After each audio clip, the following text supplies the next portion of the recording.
Hello friends, welcome to my YouTube channel R Rao, जिसका main motto है give wings to your dreams.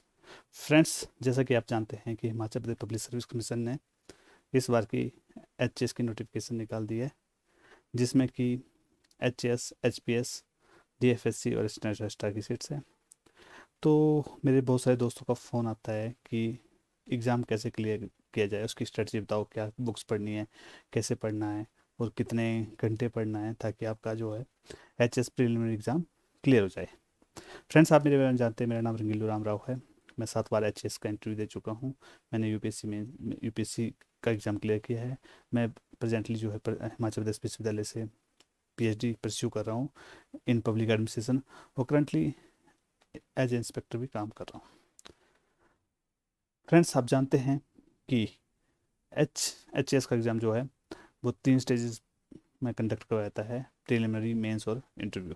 जो आज का मेरे इस वीडियो का मेन फोकस है वो प्रिलिमिनरी एग्जाम से रिलेटेड है, क्योंकि ये पहली सीढ़ी है। प्रिलिमिनरी एग्जाम में 2 पेपर होते हैं, आप सब जानते हैं, और जिसमें कि ये 200 मार्क्स का ये स्कोरिंग है, और ये जो है क्वालिफाइड नेचर का है। ठीक है, मोस्ट इम्पोर्टेंट, क्योंकि हमें जब जनरल स्टडी में स्कोर करेंगे वही मार्क्स जो है काउंट होते हैं। जो एप्टीट्यूड टेस्ट का है उसके उसमें सिर्फ हमें 33 क्वेश्चन ठीक करने होते हैं, और फिर हम उसमें क्वालिफाइड होते हैं। जो 200 मार्क्स है उससे हमारी मेरिट लिस्ट बनती है। जो सबसे इम्पोर्टेंट है वो जनरल स्टडीज़ है। ये सिलेबस है जिसमें कि स्टार्टिंग होती है हिमाचल प्रदेश की history, geography, polity, art and culture and socio economic development of Himachal Pradesh. फिर करंट इवेंट्स, हिस्ट्री, और आगे सो ऑन। तो मैंने इसको जो है, और ये एप्टीट्यूड टेस्ट है, सेकंड पेपर है। इसमें आपको 33 क्वेश्चन ठीक करने हैं। ये हिमाचल प्रदेश का, ये हिमाचल प्रदेश, यहाँ से लगभग 20 क्वेश्चन आते हैं, और अब अप्रोक्सीमेटली फिक्स्ड है 20 क्वेश्चन आएंगे आएंगे हर साल। और जो कि आपको, मेरे ओपिनियन में, हिमाचल के स्टूडेंट्स को अटैम्प्ट करने चाहिए और उनको स्कोर करना चाहिए, क्योंकि अगर हिमाचल वर्सेस अदर स्टेट्स के बच्चे आते हैं तो जो हिमाचल के क्वेश्चन हैं उनको एज दे सकते हैं। उसके अलावा Indian history, Indian national movement, जो कि ब्रिटिशर से भारत आने से लेके 1947 तक की जो हिस्ट्री है हिमाचल प्रदेश इंडिया की, वो उसमें फोकस करना है। Geography, world geography and Indian geography, economy, general science, environment, Indian polity and current affairs. जो हिमाचल प्रदेश है, जो सबसे इम्पोर्टेंट एस्पेक्ट है मेरे ओपिनियन में, सबसे इम्पोर्टेंट, क्योंकि अगर यहाँ स्कोर करते तो हम दूसरे बच्चों से एज रखते हैं। तो उसके लिए जगमोहन ब्लोकरा जो है सबसे बेस्ट बुक है, और मुझे नहीं लगता कि इसके बाहर जो है कोई भी क्वेश्चन आता है। मैं किसी बुक की प्रमोशन नहीं कर रहा हूँ, पर जो हम मेरे पास बुक्स हैं मैं वही बता रहा हूँ, जो मैंने परचेज की हैं वो मेरे पास बुक्स हैं।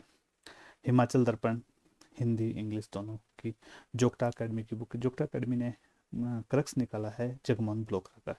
ये बहुत अच्छी बुक है और आप इसके थ्रू जा सकते हैं। गवर्नमेंट बजट 2020-21, इकोनॉमिक सर्वे जो करंट का है, Himachal Pradesh government website, budget for its various departmental schemes. जो हिमाचल प्रदेश गवर्नमेंट की वेरियस स्कीम्स हैं वो हिमाचल प्रदेश गवर्नमेंट की ऑफिशियल वेबसाइट में आपको मिल जाएगी। यहाँ से आपके 20 क्वेश्चन जो हैं ठीक हो जाएंगे। 20 क्वेश्चन, और अगर आप 20 क्वेश्चन कर लेते हैं तो आप 20 में से अगर आप 20 में से अगर आप 15 क्वेश्चन भी कर लेंगे तो वो बेनिफिशियल रहेंगे। उसके करंट सबसे इम्पोर्टेंट, दूसरा जो सबसे इम्पोर्टेंट एस्पेक्ट है करंट अफेयर्स, क्योंकि यहाँ भी अगर आपका करंट ठीक है और आपने पूरे साल तैयारी की है, इसमें 2 चीज़ें हैं: या तो आप न्यूज़पेपर से नोट्स बनाओ, या फिर कोई मंथली मैगजीन पढ़ लो, जिसमें कि प्रतियोगिता दर्पण, क्रॉनिकल, आजकल तो हर ऑनलाइन आप वो हर एकेडमी जो यूपीएससी की तैयारी करवाते हैं उनके नोट्स मिल जाएंगे। करंट अफेयर को रिलेट करना है ज्योग्राफी से, पॉलिटिकल डेवलपमेंट से, इकोनॉमी से, इन्वायरमेंट से। ज्योग्राफी से कैसे कि मान लो कि अभी रिसेंटली जो है फिलिस्तीन और इसराइल का, फिलिस्तीन और इसराइल की लड़ाई हुई, तो आपको ये पता होना चाहिए कि साथ में उसके साथ डेड सी लगता है, मेडिटेरियन सी लगता है, कौन सी स्टेट के वो नज़दीक है, गाजा स्ट्रिप, कौन सा वहाँ पे कौन सा दो सागर, मध्य सागर, आप जानते हो स्वेज कैनाल जो है वो ब्लॉक हो गई थी चाइनीज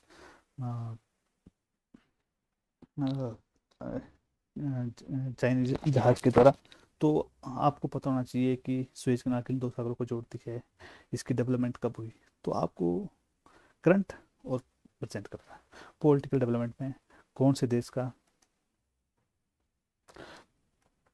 किस देश में नया प्रधानमंत्री बना है, किस देश का प्रधानमंत्री जो है न्यूज में था, economy, environment, important personal information, report and indexes. Report and indexes में जैसे वर्ल्ड बैंक कौन सी रिपोर्ट लॉन्च करता है, कौन वर्ल्ड हंगर इंडेक्स या इस तरह के, आप या तो मंथली मैगजीन पढ़ लो या न्यूज़पेपर से नोट्स बना लो या ऑनलाइन पढ़ लो, ये आपके ऊपर डिपेंड करता है। पर ये पोर्शन बहुत इंपॉर्टेंट है। यहाँ से अगर आप स्कोरिंग करते हैं या यहाँ पे आप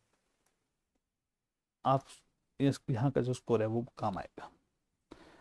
अब आता है हिस्ट्री, इंडियन नेशनल मूवमेंट। सबसे पहले तो अपने बेसिक क्लियर करो एनसीईआरटी के थ्रू। अगर मान लो वो आपके क्लियर हैं तो आप स्पेक्ट्रम की बुक जो इंडियन नेशनल मूवमेंट के ऊपर है आप उसको पढ़ सकते हैं। उससे आपका लगभग पूरा सिलेबस कंप्लीट हो जाएगा और उसके बाद क्वेश्चन भी नहीं आएंगे। हिमाचल बोर्ड की बुक्स भी पढ़ सकते हैं आप, Himachal Pradesh state education board की जो बुक्स हैं उनको भी पढ़ सकते हैं, वो भी एनसीईआरटी बेस्ड है। इंडियन पॉलिटी सबसे इजी और सबसे स्कोरिंग। तो पहले तो अपने बेसिक क्लियर करो एनसीईआरटी से, उसके बाद एम लक्ष्मीकांत और सुभाष कश्यप, ये तीन दो इंपॉर्टेंट बुक्स है। एम लक्ष्मीकांत को जो है वो तो बाइबल है इंडियन पॉलिटी की, इससे आपका पूरा की पूरा सिलेबस कंप्लीट करा देगी प्री और मेंस का। इस बुक को डिटेल में पढ़ना है वही। सुभाष कश्यप की इंडियन पार्लियामेंट बहुत अच्छी बुक है, आप उसको पढ़ सकते हैं, अच्छी बुक है। इसके अलावा डी डी बसु है, वो भी अच्छी बुक है। ज्योग्राफी देखो, ज्योग्राफी के दो दो पार्ट हैं, world geography and Indian geography. तो सबसे पहले तो आपको एनसीईआरटी पढ़नी है, ठीक है, अपने बेसिक क्लियर करनी।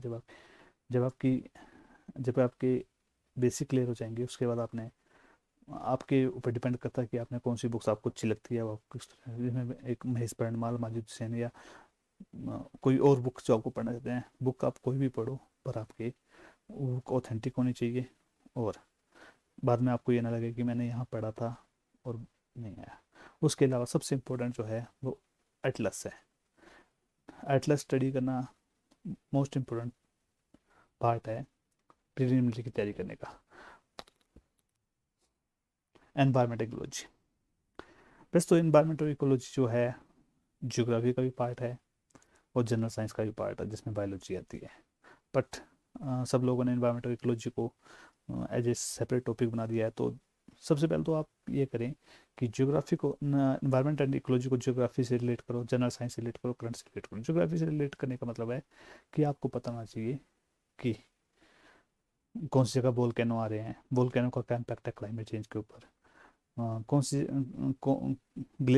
क्या बोलते, क्लाइमेट चेंज का क्या इम्पैक्ट है ग्लेशियर के पिघलने में। ठीक है, जनरल साइंस में भी आप इन्वायरमेंट से कोई करंट, करंट का मतलब है कि आपको करंट सिनेरियो में कहाँ से क्लाइमेट चेंज का समिट कहाँ हो रहा है, क्योटो प्रोटोकॉल का समिट कहाँ हुआ था या सस्टेनेबल डेवलपमेंट का समिट कहाँ हुआ था। इसके लिए जो सबसे अच्छे नोट्स हैं वो शंकर आईएएस के नोट्स हैं, बाजीराम रवि नोट्स है या बिजन आईएएस के नोट्स हैं। ये आपके ऊपर डिपेंड करता है कि आपने कहाँ से पढ़ना है। अगर नहीं ये पढ़ना है तो क्या कहते हैं, कोई भी एनसीईआरटी की बुक्स वहाँ से आप पढ़ सकते हैं। जनरल साइंस जो कि फिजिक्स, केमिस्ट्री और बायोलॉजी है।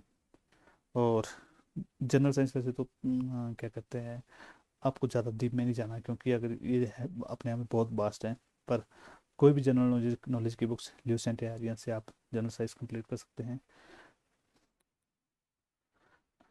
अब आ गया सेकंड पेपर।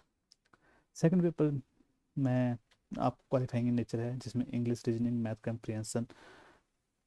इंग्लिश में आपको ग्रामर आता है जो आपका ठीक होना चाहिए। रीजनिंग में रीजनिंग के क्वेश्चन मैथ, उसमें आपको सिर्फ 33 क्वेश्चन करने हैं।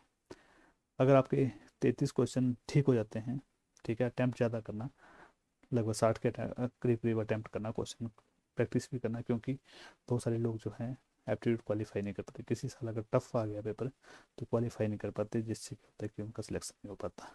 जब तक इस पेपर में पास नहीं होंगे, आपका फर्स्ट जो है चेक नहीं होगा। आपका बहुत बहुत धन्यवाद, आपने इतनी देर मेरा वीडियो देखा। इसके अलावा मैं आने वाले फ्यूचर में जो है फ्री ऑफ कॉस्ट जो है, मैंने सोचा है कि फ्री ऑफ कॉस्ट में तैयारी करवाऊंगा लोगों की। अब मैंने सोच लिया है कि लोगों का भला करना है, तो मेरे चैनल को आप सब्सक्राइब करना चाहे तो कर सकते हैं, ताकि आपको नोटिफिकेशन आती रहे। उसके अलावा जो है, आपकी कोई भी क्वेरी है तो मेरे चैनल के अबाउट सेक्शन में जाकर ईमेल करना, ताकि मैं उसका जवाब दे सकूं। और किसी को भी अगर कोई और कुछ पूछना है प्रिपरेशन से रिलेटेड, चाहे वो ऑप्शनल्स हो, मेंस हो, इंटरव्यू, तो आप जो है ईमेल डाल सकते हैं। वहाँ मैं अपना नंबर जो प्रोवाइड करवा दूंगा, तो जिससे कि आपकी तैयारी हो सके। मेरा मेन मोटो यही है कि मैंने लोगों की ज़्यादा से ज़्यादा तैयारी करवा सकूँ। Thank you so much.